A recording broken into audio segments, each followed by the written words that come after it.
অগাস্টের 5 তারিখে যে উত্তেজনা এবং যেই শক্তি নিয়ে যেই ঐক্যবদ্ধভাবে আমরা শত্রুর মোকাবেলা করেছি, আমাদের ছাত্র জনতা বুক পেতে দিয়েছিল, জীবন দিয়েছিল, সেই ঐক্যের কোথাও কোনো চির ধরে নাই, কোনো ফাটল ধরে নাই। সে কথাটা দুনিয়ার সামনে প্রকাশ করার জন্য এটা করেছি। আমরা কোনো দুর্বলতার থেকে এখানে আসি। প্রশাসন আমলে ভারত সরকার তার সাথে বিশেষ সম্পর্ক বজায় রেখে বাংলাদেশের গণতন্ত্রকামী মানুষের প্রতি কি কি অন্যায় আচরণ করেছে তেমন 10টা উল্লেখযোগ্য পয়েন্ট আজ আমি আপনাদের সামনে তুলে ধরব। 1 নাম্বার, হাসিনার আমলে ভারত এবং বাংলাদেশ সম্পর্ক ইতিহাসের সবচেয়ে খারাপ অবস্থায় পতিত হয়েছিল, যেখানে বাংলাদেশের স্বার্থ বলে কোনো কিছুর অস্তিত্ব ছিল না। শুধুমাত্র অবৈধভাবে ক্ষমতায় টিকে থাকার বিনিময়ে খুনি হাসিনা বাংলাদেশের সকল স্বার্থ বিসর্জন দিয়ে একতরফাভাবে সবকিছু ইন্ডিয়াকে দিয়ে দিয়েছিল।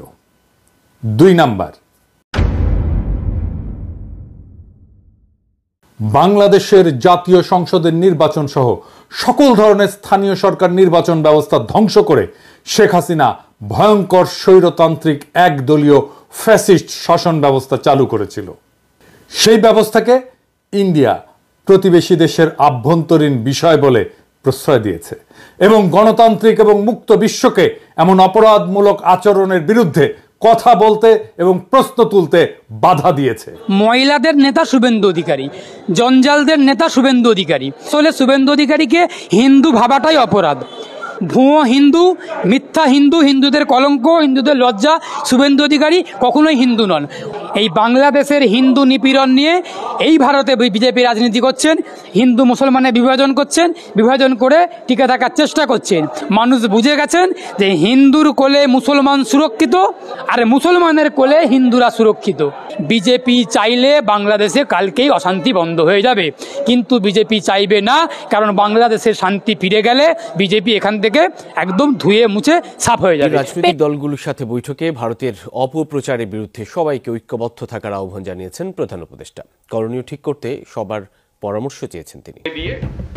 সেই জাতি এখনো সেই সজাগ আছে, সে মজবুত আছে, সে মজবুত জিনিসটা দুনিয়ার সামনে তুলে ধরা। তারা যেন মনে করছে যে এর মধ্যে ঠান্ডা হয়ে গেছে। ঠান্ডা আমরা হই নাই, আমরা সেই সতেজ। যখন আমরা দেখি পুলিশ বলে যে স্যার একটা মারি তো 4টা দাঁড়ায় যায়, এখনো 4টা না 40টা দাঁড়াবে। এবার সেই জাতি মরে নাই, দুর্বল হয় নাই, সবল আছে। আপনাদেরকে আজকে উপস্থিতিটা শুধু সেটা জানানোর জন্য, আমাদের সবার মনে সেটা জাগিয়ে দেওয়া। এটা আমাদের থেকে ছিনিয়ে নেওয়ার কোনো অবকাশ, কোনো শক্তি নাই। যে যত ষড়যন্ত্র করুক, যত অপপ্রচার করুক, যত কিছুই করুক, আমাদের থেকে এটা ছিনিয়ে নিতে পারবে না। কারণ আমাদের রক্ত এখনো শুকায় নাই। আমাদের দেয়ালে দেয়ালে যে লেখাগুলো আছে আসা যাওয়ার পথে রোজ পড়েন, সেগুলো মুছে যায় না, এখন টক করছে এগুলো এখন।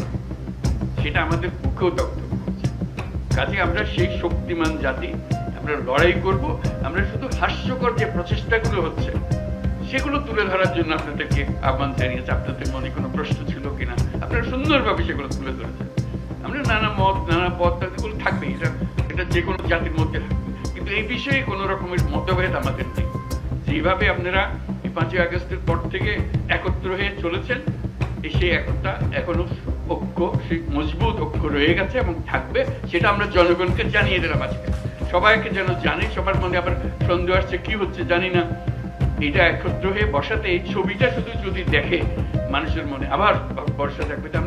আমরা তো করে যাইনি, আমরা তো এই জাতি এই মজবুত অবস্থাতে আমরা এখনো আছি। সেই মজবুত অবস্থাতে আমরা আছি এবং থাকবো। কেউ আমাদের ঐক্য ছিনিয়ে নিতে পারবে না, কেউ আমাদের স্বাধীনতার থেকে আমাদেরকে বঞ্চিত করতে পারবে না। বাংলাদেশের জাতীয় সংসদের নির্বাচন সহ সকল ধরনের স্থানীয় সরকার নির্বাচন ব্যবস্থা ধ্বংস করে শেখ হাসিনা ভয়ঙ্কর স্বৈরতান্ত্রিক একদলীয় ফ্যাসিস্ট শাসন ব্যবস্থা চালু করেছিল। সেই ব্যবস্থাকে ইন্ডিয়া প্রতিবেশী দেশের আভ্যন্তরীণ বিষয় বলে প্রশ্রয় দিয়েছে এবং গণতান্ত্রিক এবং মুক্ত বিশ্বকে এমন অপরাধমূলক আচরণের বিরুদ্ধে কথা বলতে এবং প্রশ্ন তুলতে বাধা দিয়েছে। 3 নাম্বার পয়েন্ট, দমন পীড়নের মাধ্যমে ছলে বলে কৌশলে বিরোধী দলের অংশগ্রহণের সুযোগ নিঃশেষ এবং নিশ্চিহ্ন করা হয়েছিল। জনপ্রশাসন, পুলিশ, সেনাবাহিনী বিচার ব্যবস্থাকে যথেচ্ছ ব্যবহার করে ভোট কারচুপি এবং জালিয়াতির মাধ্যমে বারে বারে নিজেদেরকে বিজয়ী ঘোষণা করেছিল ফ্যাসিস্ট আওয়ামী লীগ। আর শেখ হাসিনার সেই অবৈধ সরকারকে কে প্রথম স্বীকৃতি প্রদান করবে বা বৈধতা দেবে তা নিয়ে তীব্র প্রতিযোগিতায় লিপ্ত হতো ইন্ডিয়া এবং চীন। এক্ষেত্রে কর্তৃত্ববাদী চীনের সাথে তথাকথিত বৃহত্তর গণতন্ত্রের দেশ ইন্ডিয়ার আচরণের বিন্দুমাত্র পার্থক্য ছিল না। সরাসরি বাংলাদেশের আভ্যন্তরীণ রাজনীতিতে, ভোটের রাজনীতিতে হস্তক্ষেপ করেছে ইন্ডিয়া।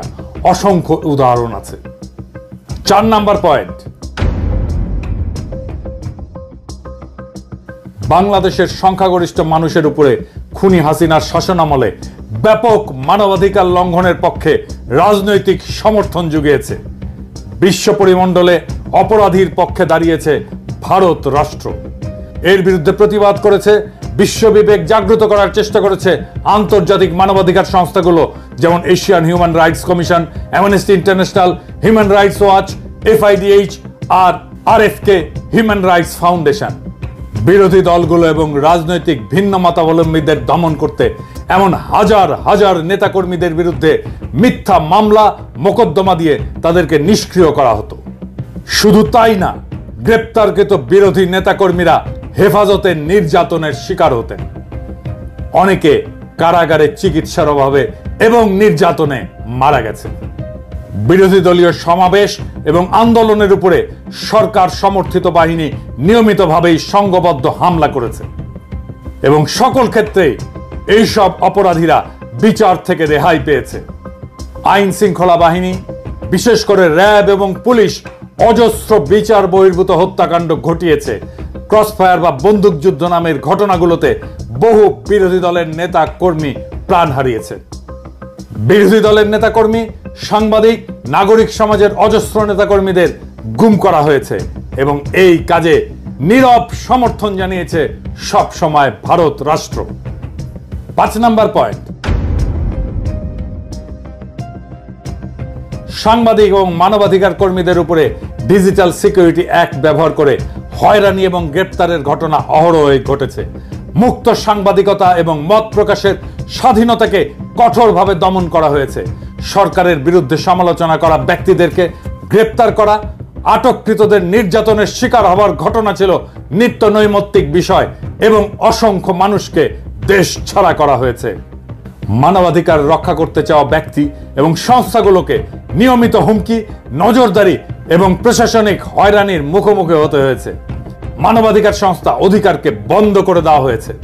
শুধু রাজনৈতিক সমর্থনই না, খুনি হাসিনা সরকারের এমন সকল ধরনের অপরাধমূলক কর্মকাণ্ডে সার্বিক সহায়তা করে গোয়েন্দা তথ্য জুগিয়ে এবং নির্যাতনের নানান কৌশল শিখিয়ে প্রশিক্ষণ দিয়েছে ভারতীয় কর্তৃপক্ষ।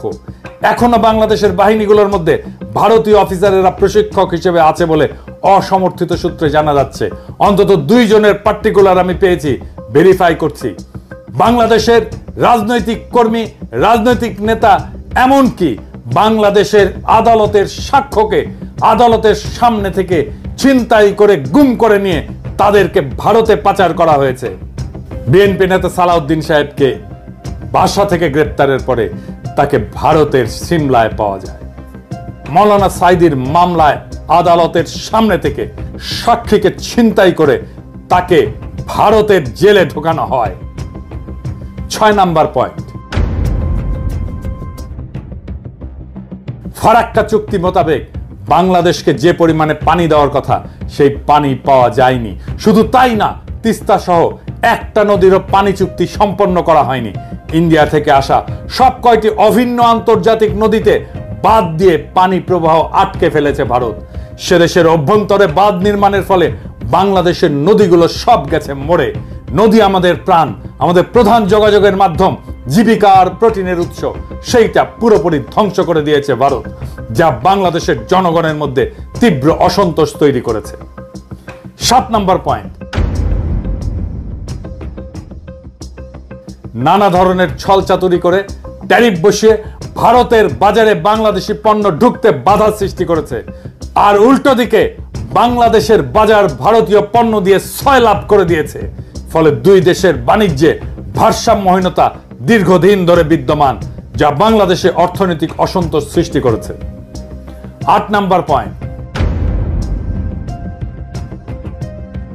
বিএসএফ কর্তৃক বাংলাদেশ সীমান্তে নিয়মিতভাবে এদেশের নাগরিকদের হত্যা করা ভারতীয়দের কাছে একটা কৃতিত্বের ঘটনায় পরিণত হয়েছে।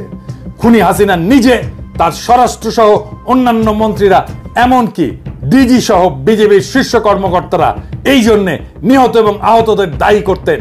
নির্লজ্জ এই সমস্ত দালালদের কে বুঝাবে যে অবৈধভাবে সীমান্ত পাড়ি দেওয়ার অপরাধে একজন মানুষকে বিনা বিচারে মৃত্যুদণ্ডে দণ্ডিত করা যায় না।